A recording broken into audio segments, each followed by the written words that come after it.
আপনি একটা বেঈমান, আপনি একটা অমানুষ। আমি জীবনের কোনোদিন আপনার বাড়িতে আমন না, আপনার চেহারা দেখুন না। আপনি যদি মরেও যান না, মাটি দিতে আমি আসবো না। জামাই তোমরা কান্দছো কেন? কি হয়েছে? আব্বা, আপনি এখনো মরেন নাই? কি ফালতু কথা বলছো? আমি মরি নাই মানে? এই আম্মা, আপনি এটা কি কাজ করলেন? ফোন দিয়ে এমন ভাবে কান্নাকাটি করে বললেন যে আব্বা অসুস্থ। আমি তো ভাবছি আব্বা মারা গেছে। দেখেন আব্বা, দেখেন আপনার ছোট জামাই সে সব সময় আপনার মৃত্যু কামনা করে। তুমি কি ব্যাককল গাদা? আরে আমার শাশুড়ি আম্মা বলছে সে অসুস্থ, তুমি তার মাইরা ভাড়া দিলা। এই চুপ করেন তো, আপনার তো কথাই হয় না। আপনি কথা বলার আগে মুখের মধ্যে একটা সোনো মাইরেন। আপা কি আপনার রাত্রের বেলা খুঁজে পায় না? টর্চ লাইট দিয়ে খুঁজতে হয়। এই, তুমি কি করতে চাও? আমি কালা কালা গলার মালা, আর তুমি সুন্দর গাছের বান্দর। দেখলে তো মনে হয় 3 বেলা গাঞ্জা খাও, হিরোইন খাও। নায়কের মতো একটা ছেলের আপনি হিরোইনচি বলতেছেন। এই কথা বলে সে প্রমাণ করে দিল সে একটা অশিক্ষিত ফকিন্নি। আরে বাবাজি তোমরা থামো না, দোহাই লাগে তোমরা একটু থামো।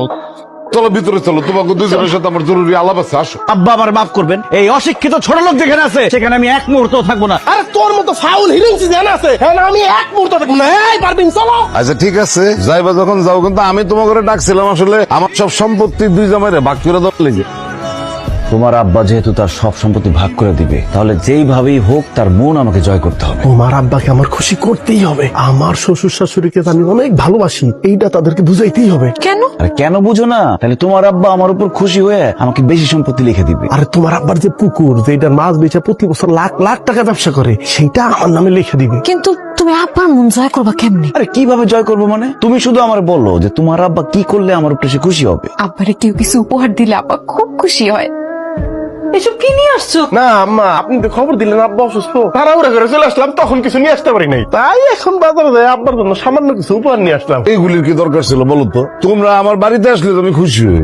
কি কি আনছো দেখি? এমন কিছু না, তবে আপনি খুশি হইবেন, কারণ আপনার জন্য আমি একটা টাইট জিন্সের প্যান্ট, একটা হাওয়াই শার্ট নিয়ে আসছি আব্বা। আর বলো কেমন এমনি বলি, কোনদিন আমার জুতা মুজা শার্ট প্যান্ট পরতে দেখছো? আমি পরি পায়জামা পাঞ্জাবি ফতুয়া লুঙ্গি, এগুলো আমি পরবো না। যাও, ওগুলো তুমি নিয়ে যাও। আব্বা, আমি বড় মানুষ, আপনার জন্য সামান্য উপহার নিয়ে আসছি। লাগবো না বাবাজি, বড় জামাই উপহার নিয়ে আসছে, তার উপহার দেখে আমি বুঝতে পারছি তুমি কি নিয়ে আসতে পারো। আব্বা, এই ছাগল দিয়ে কি আর হাল চাষ করা যায়? আমি আপনার জন্য একটা পায়জামা, একটা পাঞ্জাবি, আতর, তাসবি, 2টা জায়নামাজ আর সামথিং ফল ফ্রুট নিয়ে আসছি। আব্বা নেন। বাবা জামাই, তুমি জানো আমি পায়জামা পাঞ্জাবি তো পরি। আমার জায়নামাজটা না পুরানো হয়ে গেছিল, খুব ভালো করছো, একটা নতুন জায়নামাজ তুমি আমার দিলা। খুব খুশি হয়েছে বাবাজি, তোমার আমি খুব খুশি হয়েছে।